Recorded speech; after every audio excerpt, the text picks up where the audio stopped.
بسم اللہ الرحمن الرحیم۔ ناظرین کرام، آج کا ہمارا ٹاپک ہے حرام کو چھوڑنے کا نتیجہ۔ دمشق میں ایک بہت بڑی مسجد ہے کہ جو مسجد جامعہ توبہ کے نام سے مشہور ہے۔ اس میں ایک طالب العلم کہ جو بہت زیادہ غریب اور عزت نفس پر مشہور تھا، وہ اسی مسجد کے ایک کمرے میں ساکن تھا۔ 2 روز گزر چکے تھے کہ اس نے کچھ نہیں کھایا تھا اور اس کے پاس کھانے کے لیے کوئی چیز نہیں تھی اور نہ کوئی پیسہ اس کے پاس تھا۔ تیسرے روز بھوک کی شدت سے اس نے احساس کیا کہ وہ مرنے کے قریب ہے۔ سوچنے لگا کہ اب میں اس حالت میں ہوں کہ شرعاً حتیٰ کہ مردار کھانا یا ضرورت کے مطابق چوری کا جائز ہے۔ اسی بنا پر چوری کا راستہ بہترین راہ تھی۔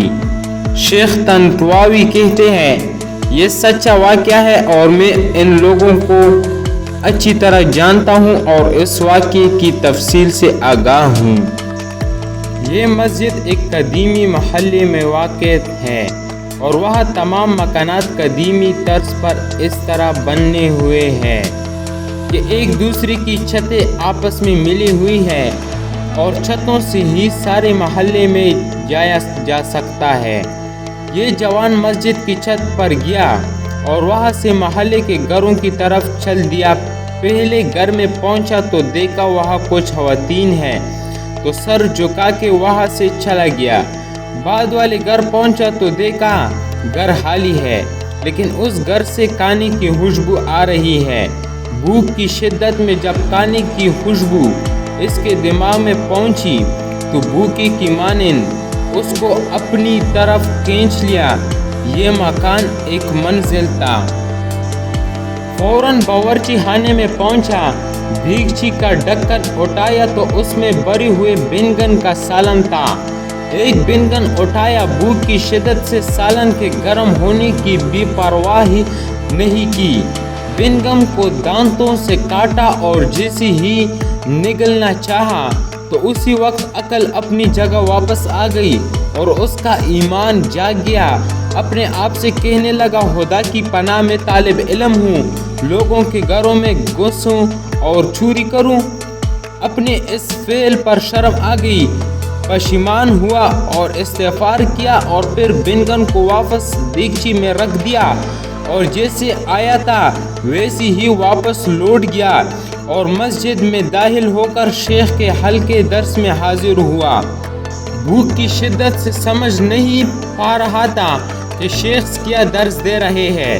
جب شیخ درس سے فارغ ہوئے اور لوگ بھی متفرق ہو گئے تو ایک خاتون مکمل حجاب میں وہاں آئی، شیخ سے کچھ گفتگو کی اور وہ طالب علم ان دونوں کی گفتگو نہیں سمجھ سکا۔ شیخ نے اپنے اطراف میں نگاہ کی تو اس طالب علم کے علاوہ کسی کو وہاں نہ پایا۔ پھر اس کو آواز دی اور کہا، تم شادی شدہ ہو؟ جوان نے کہا نہیں۔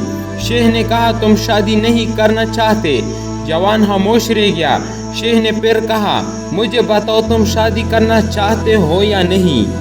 اس جوان نے جواب دیا، خدا کی قسم میرے پاس ایک لقمہ روٹی کے لیے پیسے نہیں ہیں، میں کس طرح شادی کروں؟ شیخ نے کہا، یہ خاتون آئی ہے، اس نے مجھے بتایا کہ اس کا شوہر وفات پا گیا ہے اور اس شہر میں بے اور اس کا دنیا میں سوائے ایک ضعیف چچا کے کوئی عزیز و رشتہ دار نہیں ہے۔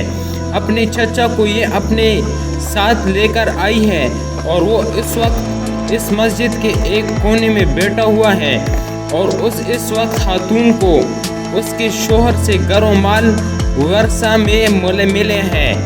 اب یہ آئی ہے اور اسے مرد سے شادی کرنا چاہتی ہے جو شرعاً اس کا شوہر اور اس کے سرپرست ہو، تاکہ تنہائی اور بدنیت انسانوں سے محفوظ رہے۔ کیا تم اس سے شادی کرو گے؟ جوان نے کہا ہاں، اور پھر اس خاتون سے پوچھا کہ تم اس کو اپنے شوہر کی طور پر قبول کرتی ہو؟ اس نے بھی مثبت جواب دیا۔ شیخ نے اس خاتون کے چچا اور 2 گواہوں کو بلا کر ان دونوں کا نکاح پڑھ دیا اور اس طالب علم کی بجائے خود اس خاتون کا مہر ادا کیا اور پھر اس خاتون سے کہا اپنے شوہر کا ہاتھ تھام لو۔ اس نے ہاتھ تھام لیا اور اپنے گھر کی طرف اپنے شوہر کی رہنمائی کی۔ جب گھر میں داخل ہوئی تو اپنے چہرے سے نقاب ہٹا دیا۔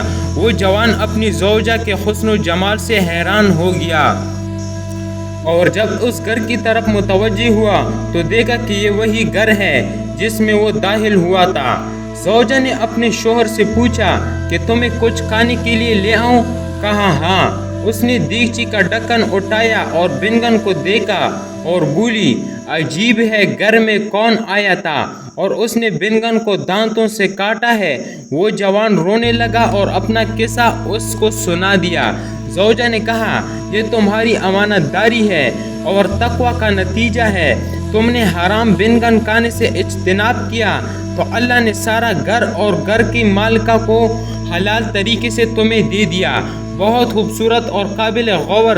سبحان اللہ۔ جو کوئی اللہ کی خاطر کسی گناہ کو ترک کر لے اور تقوی اختیار کرے تو اللہ تعالیٰ اس کے مقابل میں بہت بہتر چیز اس کو عطا کرتا ہے۔